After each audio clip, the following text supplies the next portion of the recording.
Hi, everybody. Slide on back. Okay, welcome to CommunityFIT, and in particular, welcome to a MoveLab class this week. If you've been with us for the whole series, you know that we're splitting it up this series week by week. We started with foundations and went into some sensation work, upper body, low body stuff. And that leaves us here. This week, we are practicing play. And I'm being really particular with the definition and sort of the intention of this week. So the opposite of play is not work. The opposite of play is nervous system depression. And what play does is activates a system within our nervous system called the prosocial system. It's where we feel really inclined to be with people, to be adventurous, to get more curious, to take authority in our life, to lead. And so that's what we're going to do today. And this whole entire week is we're going to practice play. And how we are going to consider or contextualize this week is often when we come, especially to like fitness classes, questions of am I doing this right come up, or what is this exercise for will come up. How many reps do I have to do?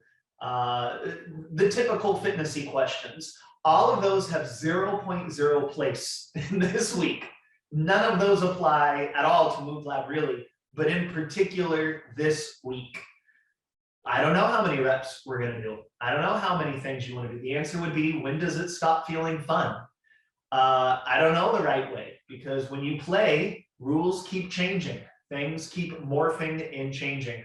What is this for? It's for the purpose of doing the thing. So we're going to take all of that and kind of put it over to the side, because play is all about what feels joyful in the moment, what feels good to do in the moment. And play is about losing track of time, just being enthralled in what you're doing, and all about doing something lacking purpose, right? That's the definition. That's the distinction between work and play. Work is I'm doing something for X reason. Play is I'm doing something just to do it. So we're going to play today. It's going to follow the same lineage we always do. We're going to start with a little breathing exercise, do a few little nervous system warm-ups, and move right into play. I want you to draw upon, consider what we've discovered over the last few weeks. Hopefully, I'm trusting, if you're new to this, like, just come and play, right? But if you have been with us, especially over these last few weeks or even longer, what your job is to apply the things you learned in Foundations Week. Apply the things you learned in Sense Week. Apply the knowledge you now have about your upper body and about your low body. How do you caretake? What are the roles? What are your collarbones for? Your shoulder blades for? How do you breathe into ribs? What does eyesight do or sound do? How do you go up? Maybe it's by pushing down. And what's the task? And where am I going? Is it a hand to a foot to a hand? All of the things we've covered. Or just do the thing. So let's go ahead and get started. We are going to go with listening for breath today. So sit, get comfortable, lie down, your choice. Just take an inhale, let out an exhale, and begin to literally listen for the sound of your own breath.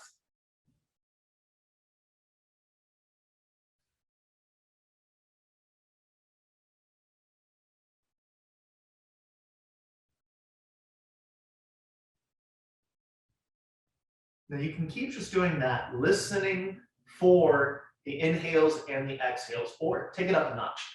Take in an inhale, hold for as long as you want to hold your breath. Listen for when your body wants to exhale, then deep dive into your exhale. Once you're done exhaling, and only you know, pause, hold underneath. And when you're ready, when your body feels ready, listen for the impulse to buoyantly inhale. Hold and float. When you're ready, exhale, deep dive. Hold your breath down there. And when you feel ready, buoyantly inhale.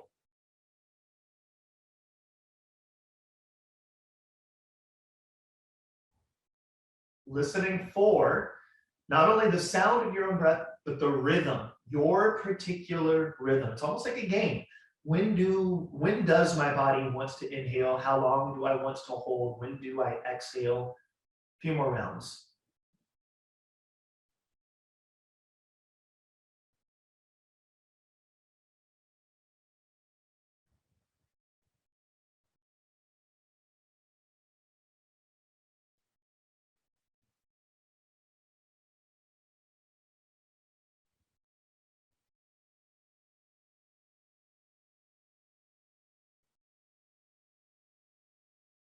Then when you're ready, bring your hands together, get them warm.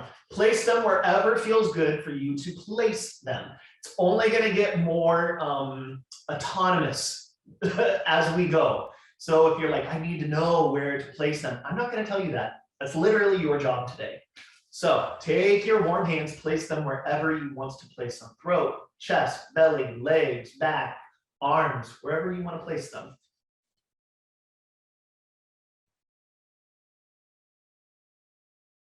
Now you can follow me along if you're new to this and just do the nervous system warm-ups I do, or this is an opportunity for you to recall and resource all of the things we've covered so far. What is the next nervous system warm-up you need to do? And then go and do it.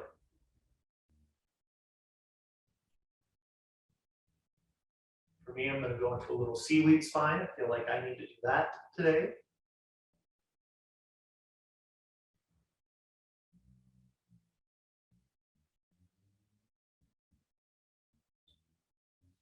Need to go into a little orientation today.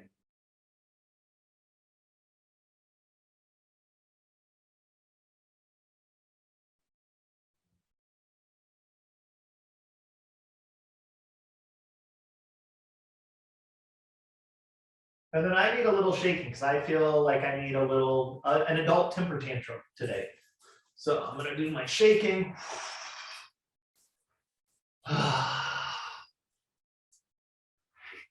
Maybe you can do some leg shaking. And then I'm just going to allow my sits bones to get real wide. Be here for a moment.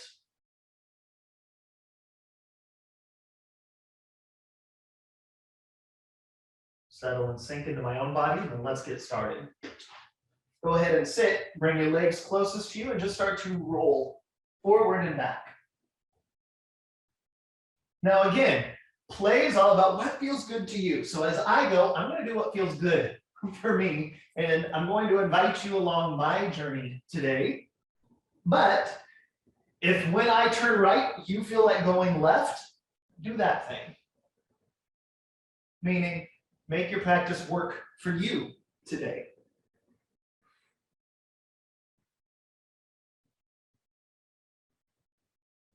Slowly working my way to the ground, I'm going to go to the right, to the left.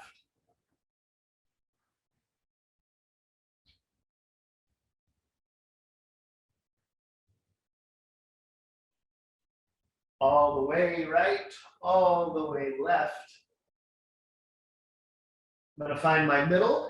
I'm going to make a little shape and then a big shape. Little shape, big shape. Little shape, big shape. Little shape, great big shape. Little shape, big shape. Little shape, hold. Roll to the right. Big shape. Little shape, roll to the left. Big shape. Just kind of going back through some of the foundations work. Now, I can follow a limb with my eyes, get the senses involved. And how do you know which one to follow? You choose. You choose. If it's a hand, you follow. If it's a foot, you follow.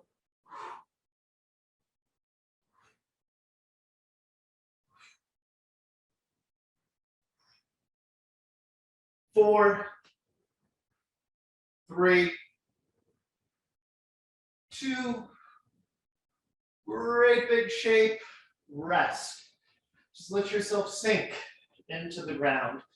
Open your arms to the letter T. Knees go left, knees go right.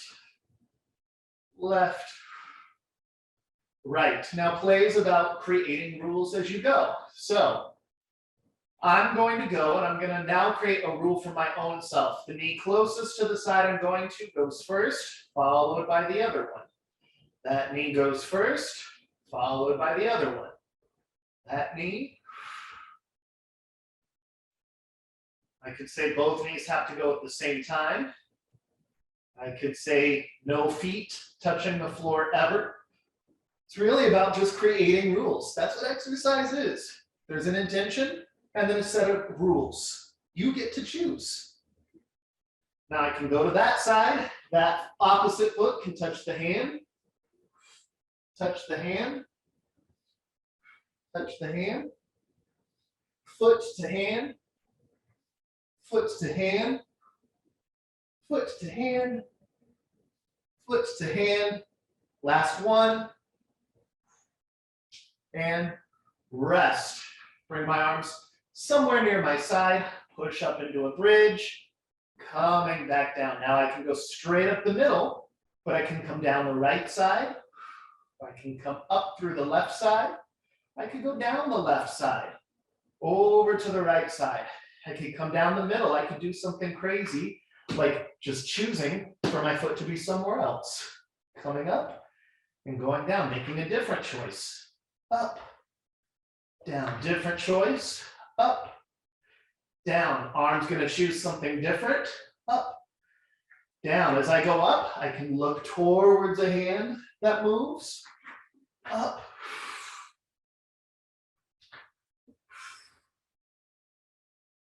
Two more. Last one.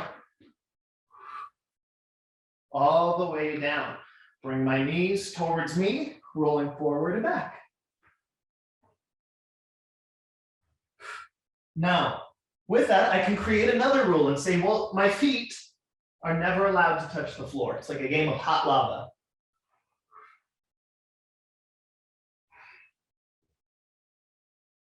I could say, no hands get to touch the body.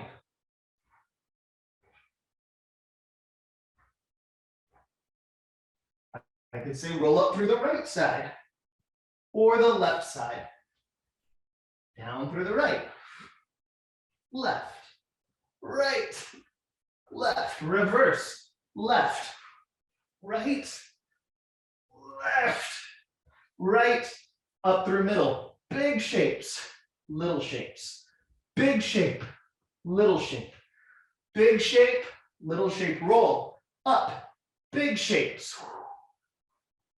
Big shapes. Big shape, look for a limb. Look for the limb. Two more. Last one. Rest. Take a moment, just regulate your system. Right, left. Listen for the sound of your breath. And you need to hold or tap or shake. Onto hands and knees. Once we're here, we're going to kind of just sit back a bit and then come forward, back and forth. Now I can just keep doing that thing, or I could let my spine intelligently move, meaning maybe I want to round and extend, or extend and round. Maybe I want to go to the right, left. Maybe I want my eyes to look for something. Just explore how making one little choice, one different choice affects the movement. What do you discover about how you move, about how you feel today?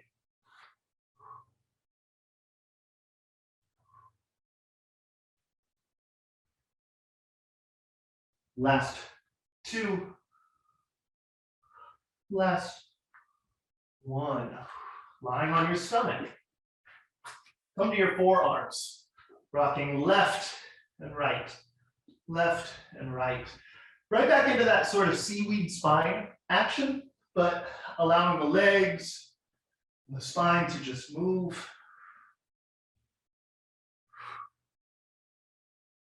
Now, if that's enough for you, stay there. Or open your arms to baby lizard position, kind of just outs to the sides, elbows up, right, left, maybe even pushing yourself up, right, left.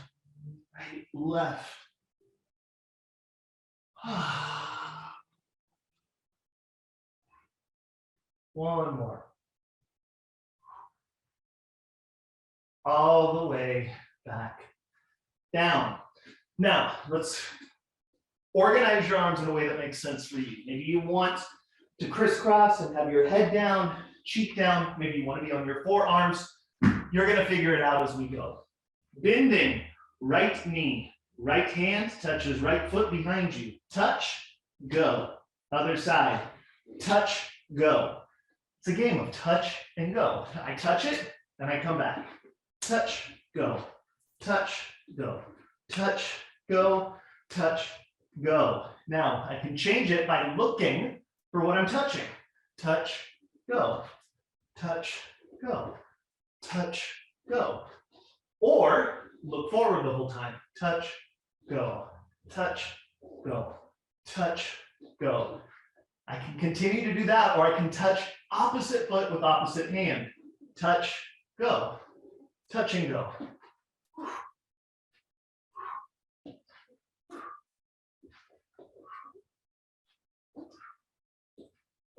I can look for it.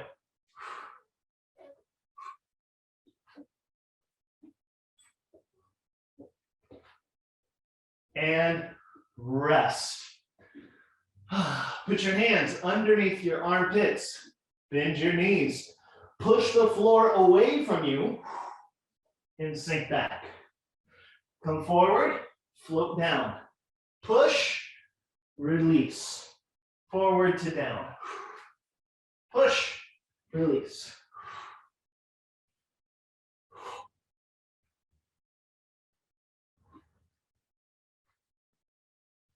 Two, one, up. Centering yourself, falling practice. Right and left. Right and left. Remember, to come back up, something's got to go down. I've got to push to go up. Now you can stay here, or you can come up to this kind of higher kneel and do that leg liberation thing. My leg doesn't have to go anywhere. It's just organizing itself, making sense for itself.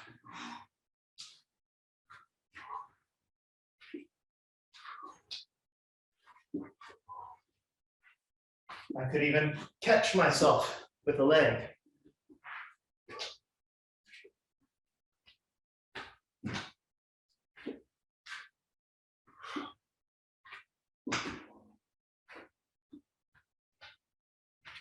Just kind of rolling through my space.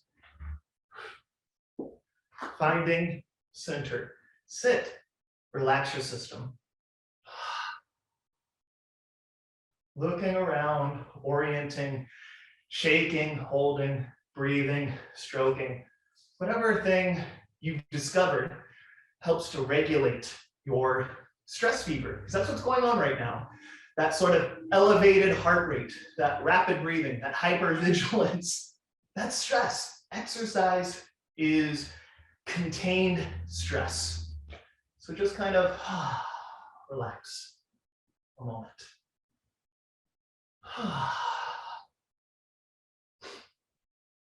From there, back to hands and knees. Bring yourself so that your knees are somewhere near the edge of your mat. Look forward. Look for something.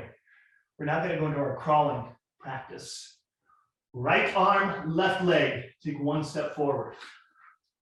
And then come back. Same side. Just monitor. Are my hand and my foot exiting and entering at the same time? Or is it foot, hand, or hand, foot, foot, hand, or does it land and come back? Monitor that you are looking where you're going or where you want to go. Maybe it's to the side or the other side. Maybe it's forward to the side and back.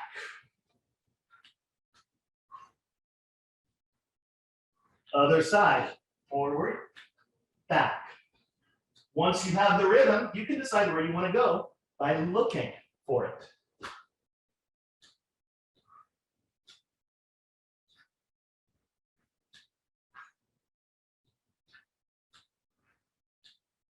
Then right arm, left leg, take one step. Other side, step.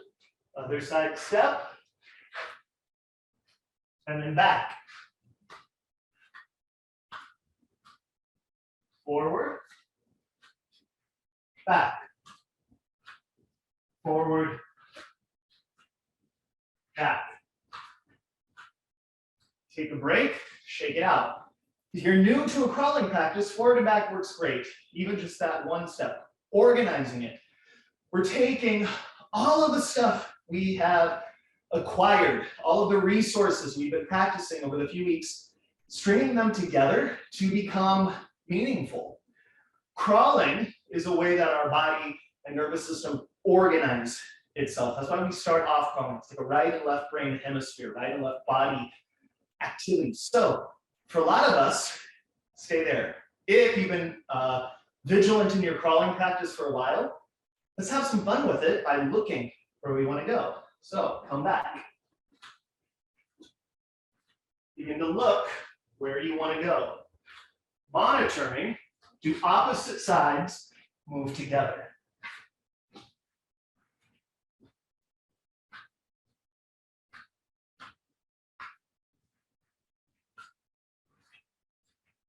Now, if you've got that, maybe your inspiration comes from the animal kingdom. Maybe you want to pretend you're a cat, kind of move through the spine a bit.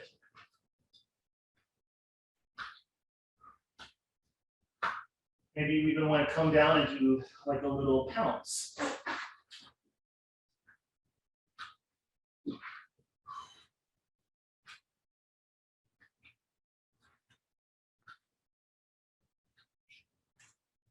Find yourself in the middle of your mat. Hold. Left foot finds left hand and back. Right foot finds right hand and back. Foot to hand, back, foot to hand, back. If you can, foot to hand, pause. Weight shift into it and away from it. Weight shift into it and away from it. Weight shift into it, knee opens, knee closes. Open, close, open, close. One more, open, close. Coming down if you can, weight shift into it. Back it up, other side, foot to hand, weight shift and away.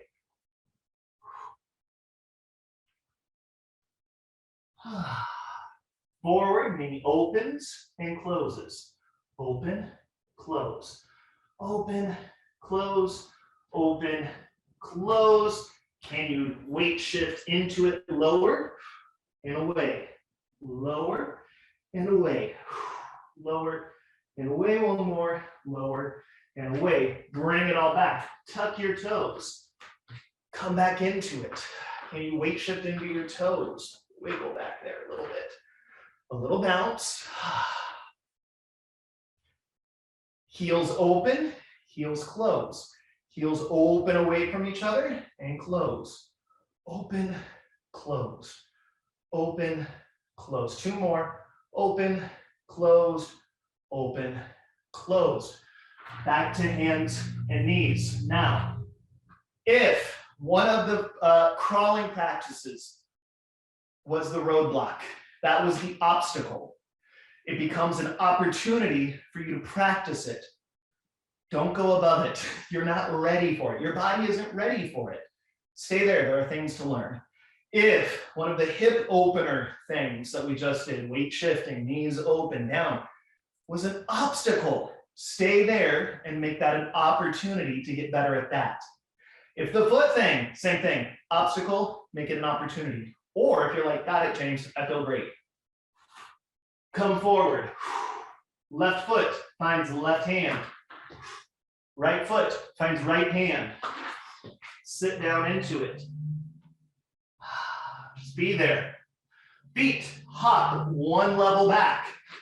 Hands come back to being between them. Hands go forward, feet find them. Back. Inspiration, a frog. So I want you to think, I'm a frog leaping.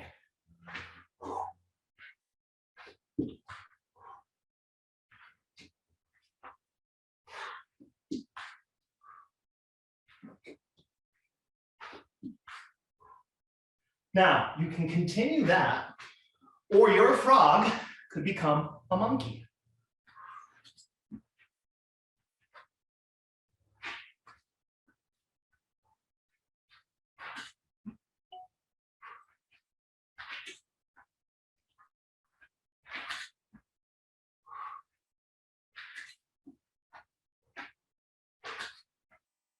Rest, be there, regulate. If one of those was hard, allow that obstacle to become an opportunity. Or join me for a bear crawl. Tuck. Evenly weight shift. Drop your heel weight. Right arm, right leg, one step forward. Other side, other side, other side, other side, back.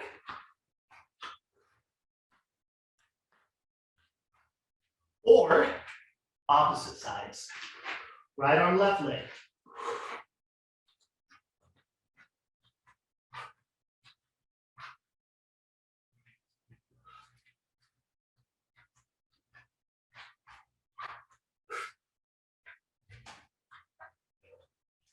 Find a way to stand up and just be up for a moment. Get your feet more or less, I'll even bring this back so you can see them better. Get your feet more or less parallel. We'll go up like this. More or less parallel. Weight shift. Right side, left side. Can you let your whole body go with it?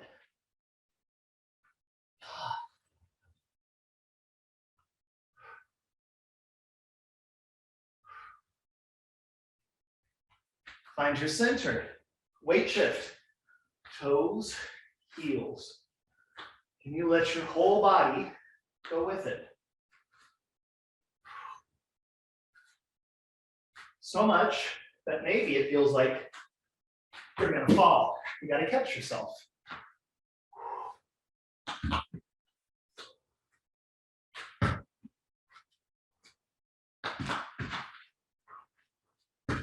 Maybe it's to the side.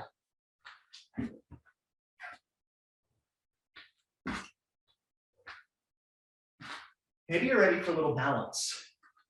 Coming up, static, still balance, followed by dynamic balance.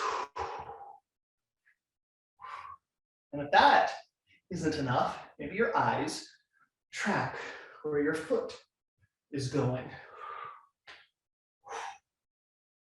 Other side. Start off small. Get a little bigger. You can see exercise is not complicated. And then relax. Be there. Settle. Collect. Lift your heels. Drop your heels. Lift, drop. Lift, drop. Let the whole body begin to jiggle a little bit. A little bouncing.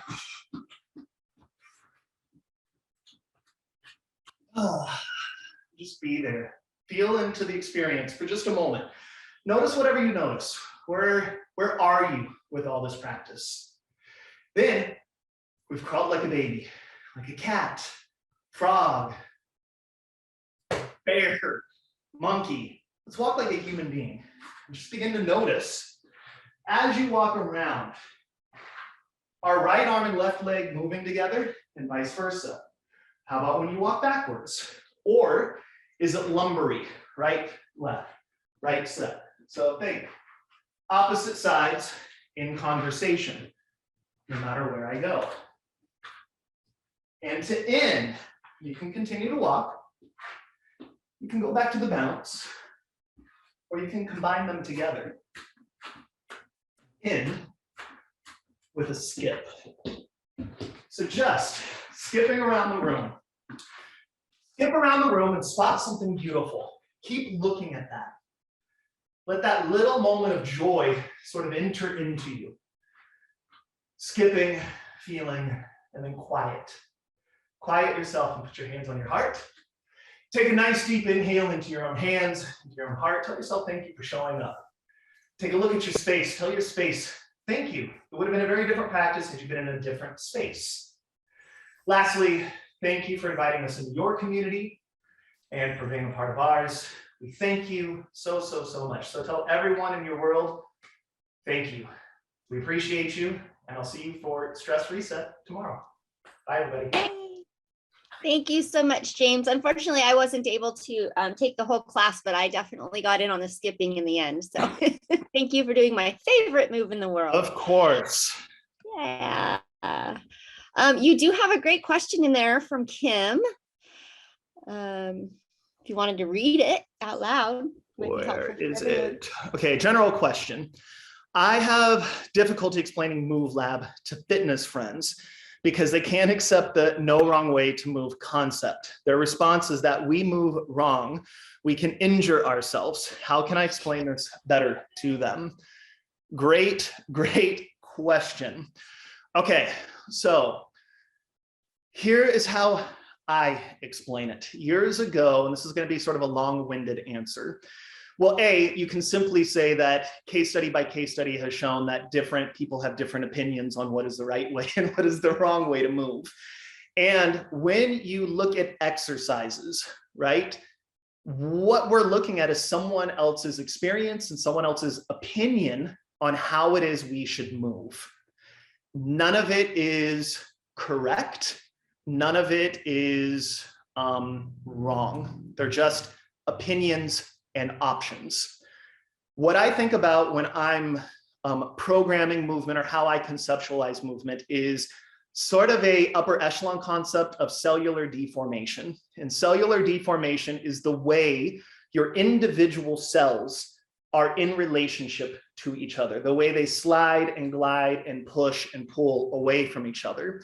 And if we are training our bodies to move linearly in one direction, the correct squat, the correct push-up, the correct bicep curl, what we are training our individual cells to do, which are the base components of things like bones and muscle and fascia and tendons, what we are training our body to do is work well in one motion, one way of recognizing movement. What I'm more interested in is how do we put at the forefront our experience with movement, the joy, the satisfaction, the autonomy, the discernment to choose what is the right thing to do today, which is absent from physical fitness culture. It's no pain, no gain, do this, effort your way through it. Where does that actually get us in the long run? Like all of those fitness friends, begin to ask them, how many times have you injured yourself in exercises? I bet they've injured their shoulder, injured their Achilles, done a hip thing, torn a muscle, strained something. I have never met anyone that's done that in MoveLab, because when we put discernment and choice at the forefront, when you get close to something not being good for you, you recognize it and you don't do the thing. So I want you, what my goal is with all of this is to make more aware, embodied people who have access to personal choice versus what that physical fitness culture is training you to do, which is rely on the expertise of someone else's opinions.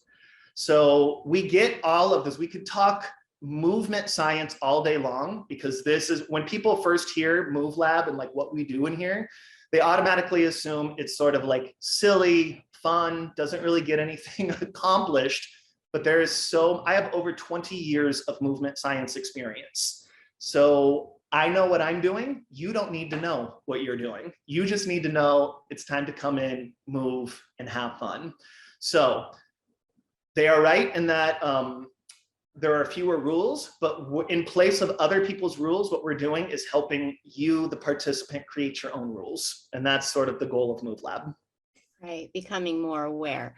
And Right. you're not saying, James, that doing squats and push-ups and, you know, the traditional exercise, you're not saying that that's wrong. I mean, I still enjoy doing those workouts Right. too. I like having kind of the balance of more of a freedom of movement and then kind of the more structured, so I can do both. Because if you think about, like, from a functional perspective, let's say as we're aging and we step off of a curb and we fall, we're not falling in a linear Right. direction. Like if we would do a lunge, or if we fall backwards, we're not going to go into a squat. We're Right. going to go sideways. We're going to go crazy. So if those cells at that cellular level, if they're trained, if they're awake, you're going to be lot less likely to injure yourself. And it's you know how to not fall. mutually, it's also just not mutually exclusive, right? Like it's not I have to choose this or I have to choose that. How I think about it, because I love weight training too, but what you hear in classic physical fitness culture is, in order to do a squat, your feet need to be symmetrical and they need to be here, and this thing needs to happen, and this thing needs to happen, and this thing needs to happen. And there's like 15 rules on the movement before you've even explored the movement. And those rules were literally created by someone else at some point in time based on their opinion. It has nothing to do with really anatomy or physiology or anything like that. It has everything to do with their opinion at that time. Unfortunately, everyone's bodies is shaped differently. Everyone's skill level is differently. So my point in MoveLab is come and figure out what feels good. What are some options? What is the base of this thing? Like a squat, go down, come up. That's it. That's what a squat is. And you should understand that before someone tells you where to put your feet, someone tells you where to put your spine, someone tells you where to put your shoulders, so that when you get into a more structured squat, you can go, oh, I'm going to try this. And after a repetition or two, and you're like, I don't like this, you realize you can change, and you can change your mind, and you can put your feet somewhere different. Like I get into conversations, well, in the old world, when I used to go to the gym before everything, I would get into conversations with people all the time, because they'd be like, well, that's not where your hands go, and that's not where your feet go. I'm like, says who? Who created that rule? Like who gave who the right to decide how I move is really the base question. So there's nothing wrong with Olympic weightlifting or powerlifting or calisthenics, HIIT training. What is wrong with it is when someone else says this is the only way to do it. Mm-hmm. And what MoveLab does is creates an agile, nimble body that is capable of exploring, and a mindset that is curious about exploring. And that's the goal of it. Great explanation. Great answer. Thank you. Fabulous. So I don't see any other questions. Thank you everyone for joining us today. Hope you had a really, really fabulous Thanksgiving. We're in the last 2 weeks of class. So we've got this week and next week. Of course, tomorrow, stress reset, same time. And then my hope is that we'll get this block of classes up before the end of the year. And of course, we do have the last 2 blocks up already on YouTube. So if you go to Western Health Advantage YouTube playlist, you'll find many recorded classes there. So with that, okay. Thank you, everybody. Thank you, Raymond. Bye, everybody. Bye, Thank you.